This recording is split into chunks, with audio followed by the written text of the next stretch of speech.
lantang, ceplas-ceplos, dan juga berani. Itulah pandangan saya tentang artis yang bernama Nikita Mirzani yang terkenal dengan kontroversialnya. Jarang kita lihat dia bersedih, jarang kita lihat dia menangis. Tapi bro, di video ini dia menangis. Kenapa dia bisa menangis? Kenapa? Apa yang menyebabkan dia menangis? Coba kita lihat. Pasti ada hal yang begitu menyakitkan. Coba kita lihat dan coba kita analisa. Apa saja sih yang bikin dia sampai menangis seperti itu? Coba kita lihat ya. Nyawa pun bisa, ya Allah. Kamu tahu nggak ya? Saya kalau udah cinta sama orang ya, saya rela mati, tau nggak? Ini bukan ngomongin soal banda, ini ngomongin soal fitnah. Ini ngomongin soal fitnah. Fitnah yang Tony lakukan ke saya. Wow. I was 21 month at her home when she was in prison, di penjara. Have watched over her children. Memang iya, kalau ini betul, saya yang minta tolong ke dia. Saya bilang di depan Kak Fitri waktu itu, tapi tidak ada dia ya. Pas Kak Fitri baru pulang umroh. Anak-anak saya juga belum datang ke penjara waktu itu.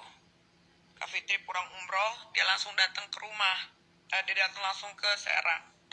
Terus saya bilang, Kak, si Tony gimana ya di rumah? Gak ada aku, kasihan. Suruh pulang aja lah Kak, atau gak suruh ke Bali. Udah, tenang aja, coba gue tanya ke dia. Dia mau gak jaga anak-anak lu? Kalau dia mau, ya udah gak apa-apa, kasih aja. Akhirnya Kak Fitri dari Serang pulang ke rumah ini. Saksinya Teh Ati, saksinya Teh Aida, sama satu lagi Juwita. Dia ngomong di meja, Tony, I'm sorry to say, Nikita di penjara. Ya gua tahu, dia WhatsApp gua sebelum dia masuk penjara. Dia bilang, lu boleh pergi tinggalin gua, karena gua gak tahu berapa lama gua akan di penjara. Terus dia ngomong, enggak, gue akan di rumah, karena ini rumah gue akan jaga anak-anak lu. Terus gue bilang, ini anak-anak saya memang berbeda bapaknya. Kenapa kamu ulang di Instagram, kamu bilang seperti itu? Kenapa setiap saya gagal dalam percintaan saya, kenapa kalian nyalahin saya? Kenapa kalian salahin saya? Memang apa yang saya lakukan? Pulang kerja, saya langsung pulang. Saya gak pernah keluar. Tony bilang, jangan keluar. Saya tidak keluar. Saya duduk di situ nonton TV. Kalau kalian lihat story saya suka story nonton TV berdua sama Tony. Dia malu, dia pakai barang-barangnya yang jelek. Sampai dia harus pakai tas saya. Ini di IG-nya Tony semua. Dia bilang tentang explain what happened in the day in that house, listen the story of Nikita, and I believe her everything. I don't mind, but before you portrayed me as thief itu maling ya. Thief itu maling. Tidak pernah terucap dari mulut saya bilang dia maling. Kalian yang bilang dia maling. Saat saya memposting video nikah dengan saya, you should know what really happened.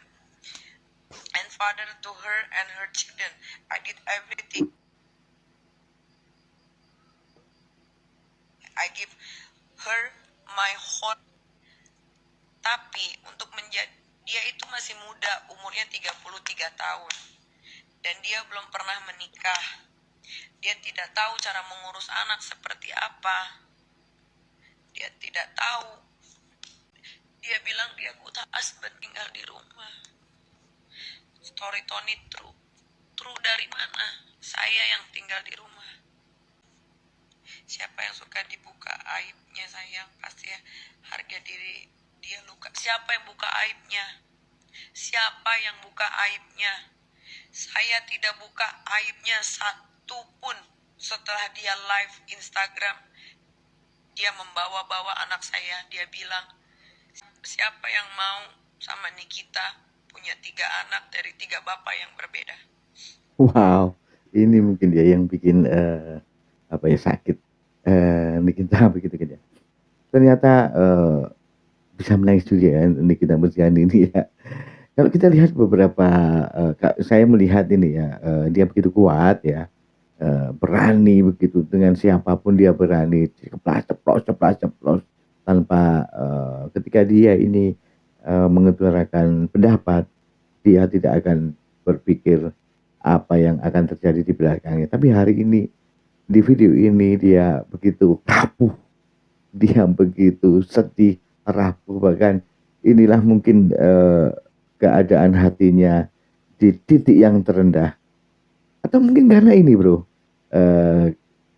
kalau boleh saya berpendapat ya, ketika berbicara masalah ngomong masalah masa lalu, terus begitu hal yang nggak perlu diomongkan, mungkin ini bisa menjadi sakit hatinya juga ya. Nikita Mirzani memang mempunyai 3 anak yang beda bapaknya gitu kan, dan semua orang juga tahu kan begitu kan. Tapi kenapa harus diikuti gitu, itu mungkin juga seperti itu. Jadi ini pembelajaran dulu kita semuanya bro ya, ketika sudah menjalani hubungan nggak perlu menengok ke belakang, ke masa lalu, kita lihat ke masa depan saja. Mungkin seperti itu ya. Disitulah saya marah. Disitulah saya marah. Oh, ini Karena dari ternyata bro. awal saya sudah bilang, ini anak-anak saya memang berbeda bapaknya. Kenapa kamu ulang di Instagram, kamu bilang seperti itu? Oh, iya, ternyata adalah curhatan Nikita Mirzani ya. Ya saling ungkit, menurut saya saling ungkit, walaupun Nikita Mirzani ini tidak ngomong. Saya tidak ungkit, tapi faktanya dia ngungkit ya. Ya ini mungkin saya boleh, kalau boleh berpendapat, inilah di mana situasi apa ya, di titik terendah hatinya ini hancur di titik yang terendah sampai dia menangis-nangis begitu ya. Jadi memang banyak hal ya kalau memang kita boleh berpendapat ya. Yang pertama adalah bukit-bukit masa lalu. Mempunyai 3 anak yang beda bapak, terus tidak ada sinkron karena mungkin Nikita Mirzani tadi bilang adalah tahun ini masih muda gitu kan ya. Jadi itu jelas ya. Jadi kenapa bisa terjadi seperti itu? Kenapa baru sekarang Nikita Mirzani berpikiran kalau tahun itu masih muda, masih bujang, pastilah belum perlu ada adaptasi yang lama banget ya. Mungkin 5-6 tahunan seperti itu juga ya, tapi ya itulah.